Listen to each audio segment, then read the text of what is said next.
ब्रह्मांड की।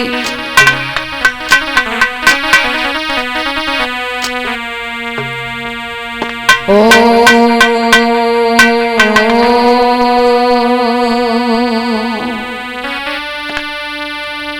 हरिओ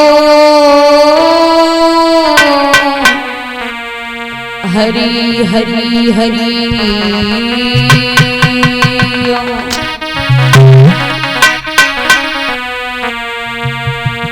सच्चिदानंद रूपाय विशुद्ध पत्यादेहे तवे तापत्राय विनाशाय श्री कृष्णाय वयं नमः। ओम कर्पूर गौरम करुणावतारम संसार सारम भुजगेन्द्रहारम सदा वसंतम हृदयारविंदे भवं भवानी सहितं नमामि।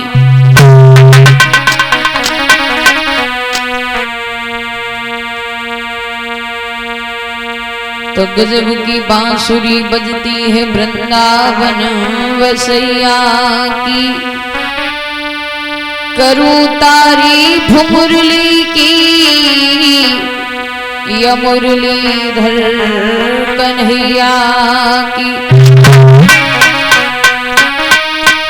तो कथा शुरू अब होती है और आवीर हनुमान प्रेम सहित गद्दी लगी जपे बैठो पवन कुमार।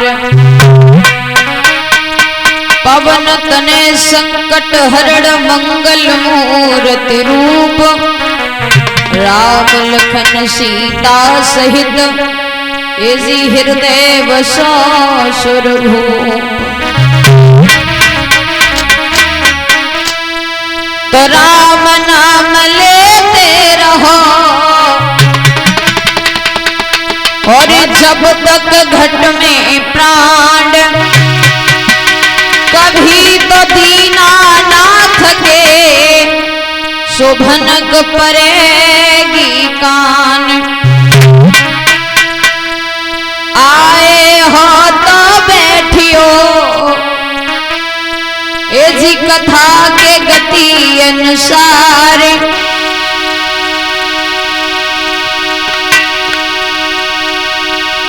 तो रामा को सब भक्तन को तो जय जय सीताराम। कर्म तेरे अच्छे हैं तो किस्मत तेरी दासी है। कर्म तेरे अच्छे हैं तो किस्मत तेरी दासी है। और नियत तेरी साफ है तो घर में मथुरा काशी है। बोला नंद कन्या भगवान की। आइए 2 मिनट वंदना श्याम सुंदर के चरणों में वंदना।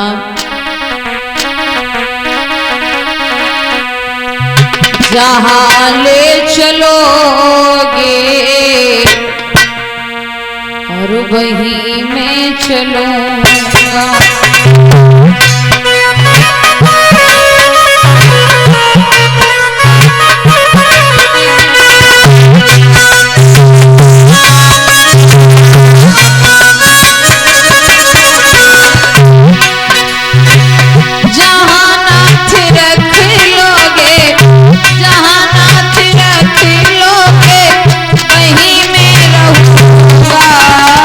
जहाँ ले चलोगे कन्हैया वहीं मैं चलूंगा।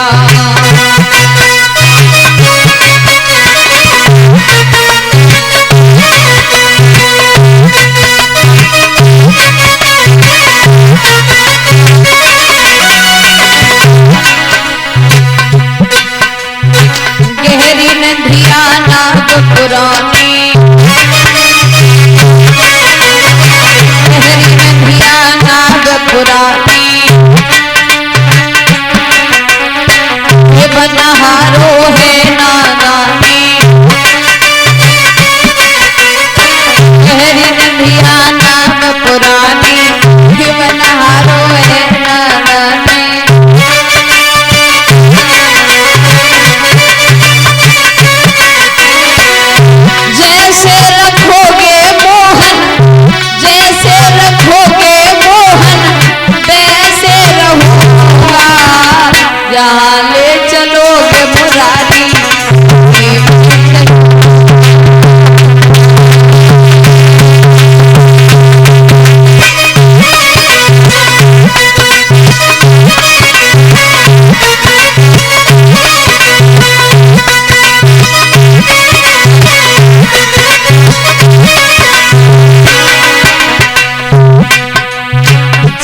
के रिश्ते तोड़ दिए हैं,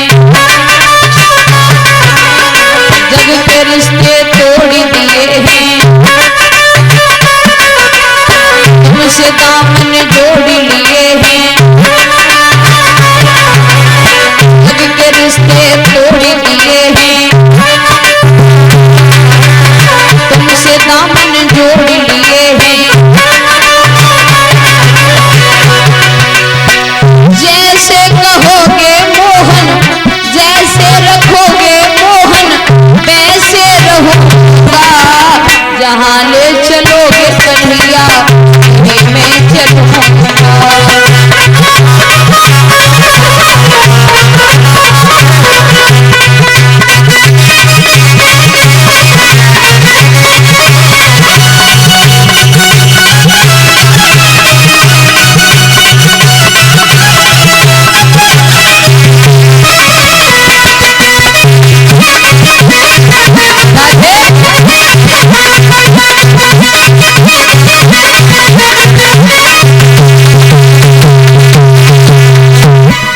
कन्हैया लाल की, भक्त और भगवान की।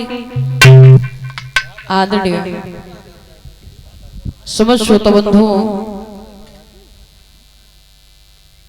पिता तुल्य सभी बुजुर्गों,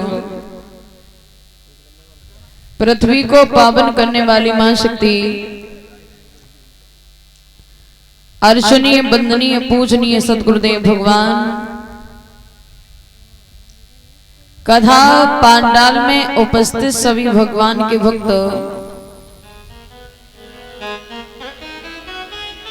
कड़कड़ में निवास करने वाले सभी देववृंद,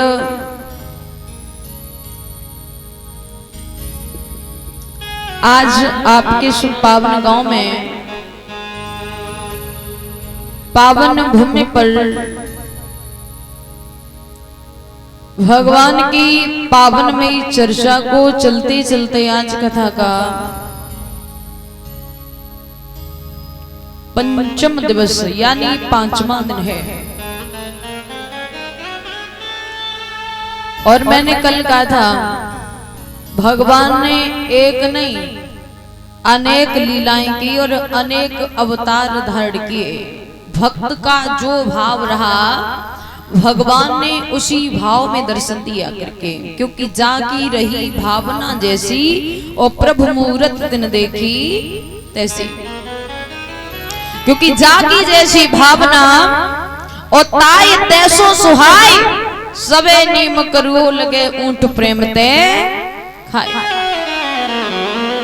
किसी ने भगवान को मित्र माना तो किसी ने भगवान को शत्रु माना, किसी ने भगवान को पति के रूप में देखा तो किसी ने भगवान को पुत्र के रूप में देखा। भक्त का जो भाव रहा भगवान ने उसी भाव में दर्शन दिए जाकर के।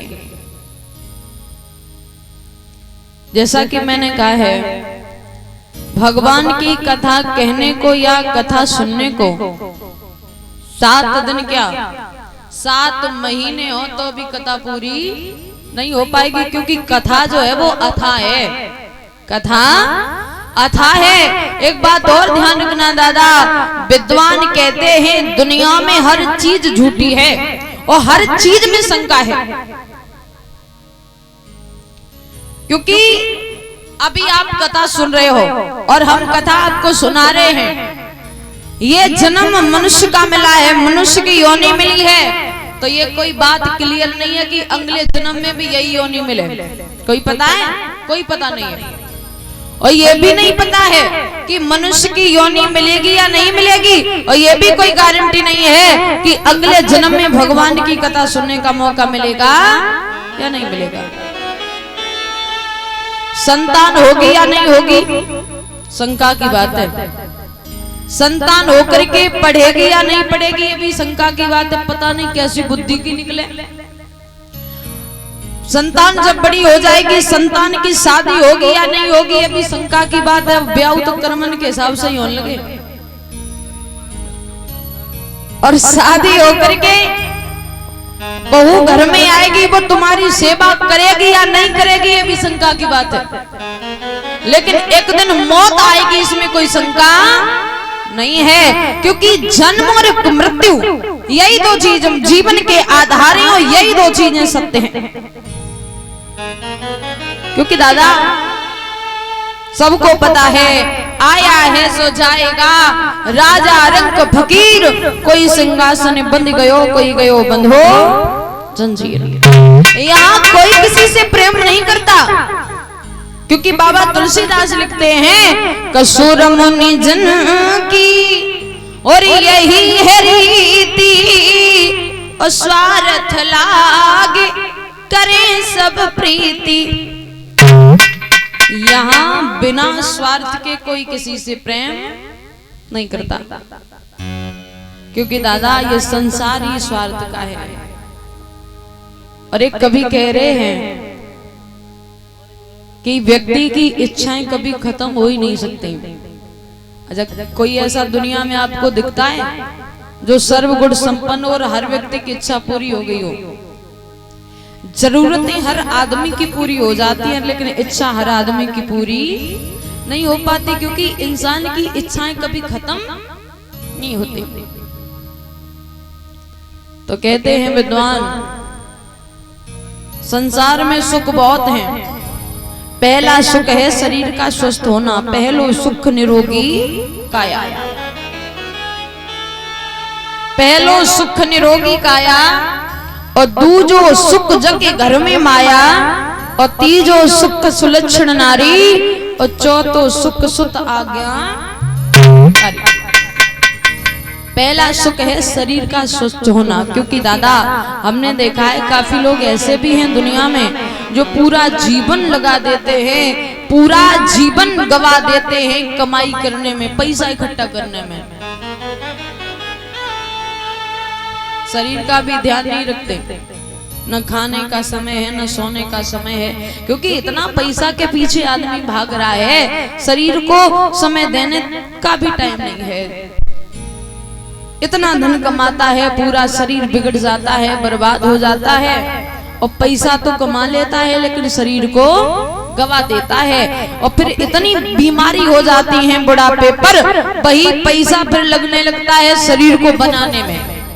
पहले शरीर गवा दिया पैसा कमाने में, और वही पैसा फिर लग जाता है शरीर को बनाने में, और जो भी कमाई करी वो सब बीमारी में चली गई। तो पहला सुख निरोगी काया, और दूजो सुख जग घर में।